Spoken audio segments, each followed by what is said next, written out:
You will face problems. Problems are going to arise in your life. You might spill some water, stub your toe, miss a jump shot. These are inevitable. They're going to happen.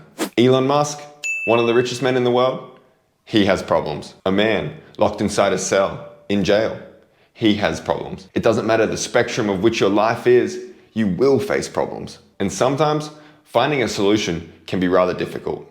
Often, a lot of times when problems arise, particularly in sport, arguments occur, emotions get heightened, and nothing gets solved. But luckily for you guys, I've found a little bit of a secret. I've played basketball around the world. Sometimes for some teams that aren't very good, and sometimes for some teams that are very successful. Those successful teams, like the Australian Boomers, always naturally practice this skill. So what is this skill? Solution-based thinking. It's a mindset. So most of my problems arise in sport. They're direct, they're in your face, and you can't ignore them. Play better defense, grab more rebounds, score more points. There, it really is that simple. At some point in every game, a huddle occurs, a team meeting, and people want to solve these problems. So how do they go about it? Everyone enthusiastically just starts shouting at each other. Shout here, shout here, shout here, shout here. The intention is good. Everyone cares. And we've taken the first step, which is becoming problem aware. But it's impossible to solve problems by just naming problems.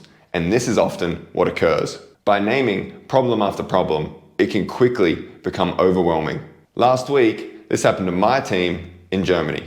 It was a heated basketball game, and we were down by 1 point at halftime. Our team started discussing what we need to do better in the second half. Get more rebounds, play with more energy, stop them from making so many threes. This was great intention by everyone, but really, we had just named 3 problems. We are trying to solve the problem of being down by 1 by naming more problems. This isn't going to get us anywhere. I spoke up. I looked around. I said, what actions can we take to solve these problems? When creating these actions, they must do 3 things. 1 is they must solve the problem, obviously. 2, they must be controllable. Never missing a shot would solve all those problems, but we can't control that. 3, they need to be measurable.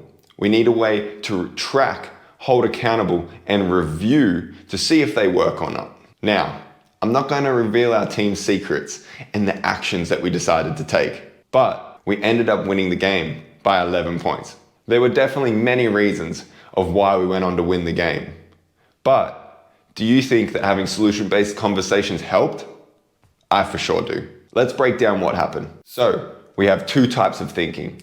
The first being problem-based thinking. The second being solution-based thinking. Problem-based thinking is important because it creates the awareness that there is a problem that needs to be solved. This step is needed, but most people stay in this step just a little bit too long. Once the problem is said once, that's enough. It's time to move on. Solution-based thinking is shifting the topic into finding ways to take action. I know what you're thinking. Jack, this all sounds so simple, so easy, but it isn't. And here's why. There are 3 reasons why solution-based thinking doesn't often occur. 1, emotions. When people run into problems, emotions are always going to rise. Anger, frustration, sadness, jealousy, these are all going to occur. These emotions are natural. They're part of being a human.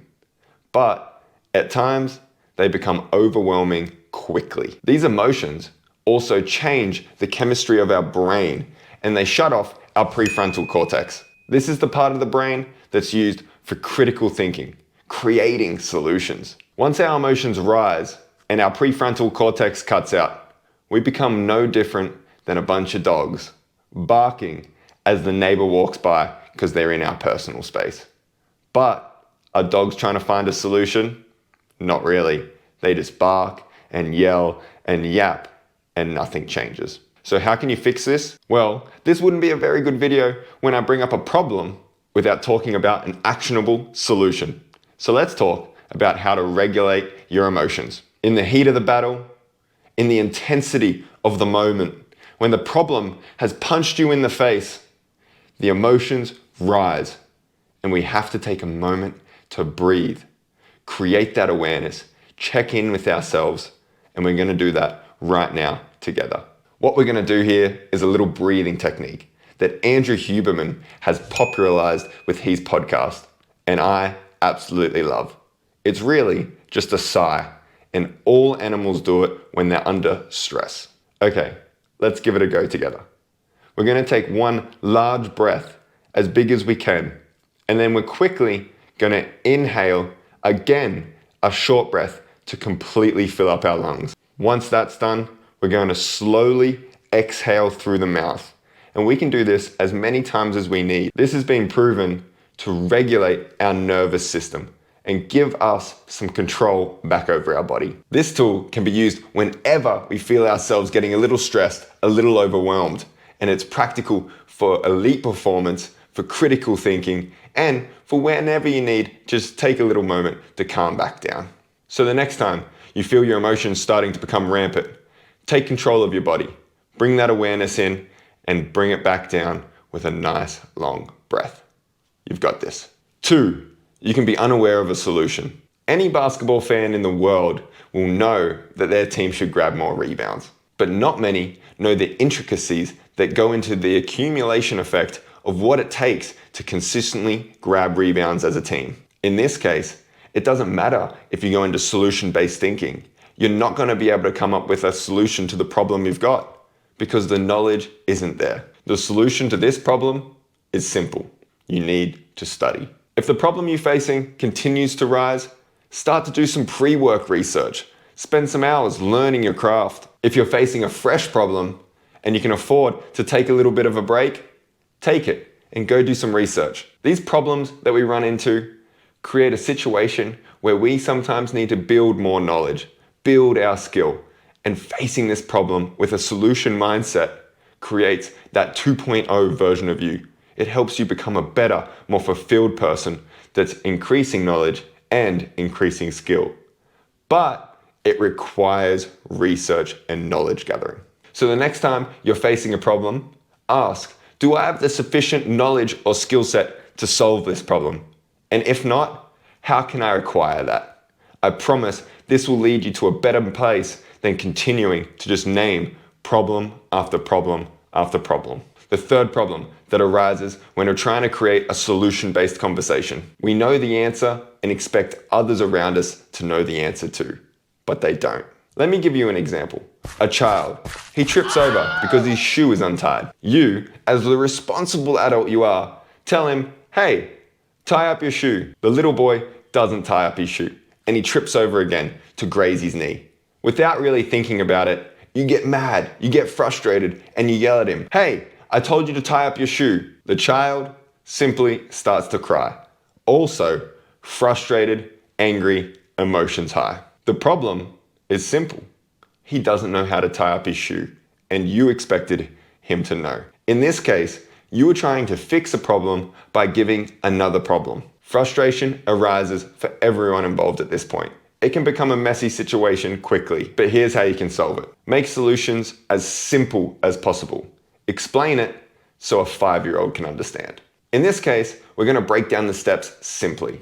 If you can't explain the solution to a child, then you probably don't understand the principles well enough. There are some exceptions to the rule here though. Explaining the solution to a year 12 math problem, for example, is going to be hard for some 5-year-olds to grasp the understanding. But in every single situation, naming the solution in a simple, straightforward manner will always create better results. The easier the solution is to follow, the easier and better the results will be, particularly in group settings. That is solution-based thinking. I gave you 3 problems as to why solution-based thinking might not occur, but I gave you 3 actionable steps that you can do that are simple, laid out, and straightforward. This shift into this new way of thinking can take some time and practice, but it will start to open new opportunities. It's a similar outlook on life as growth mindset versus fixed mindset, which we explained in an earlier YouTube video. With this new approach, problems will start to become exciting rather than a daunting problem that scares you. Now, sometimes you're going to face a problem that has no external solutions, but that problem in itself, I can also give you an actionable step for. This is where you look inside. There is always something you can do to improve a situation. If you're feeling trapped or you're feeling like you're stuck in the mud and there is no solution, then there probably is a need for more knowledge. Now, to round it all back to the start, everyone has problems, and in your life, you're going to have problems. So it's simple. Find a problem, search for a way to fix that problem, execute on it, fix the problem, and then find a better problem, one that fulfills you more and brings you more joy. There are better problems than worse problems out there. Thanks for checking out the video, guys. Like and subscribe so I can help you solve some more future problems, particularly when it involves confidence and mindset. Leave a comment below about a time when you solved a problem with solution-based thinking. Have a great day, guys. Keep facing those problems, and remember, a failure is one step closer to success. Keep searching for failures, keep dreaming, and keep finding solutions.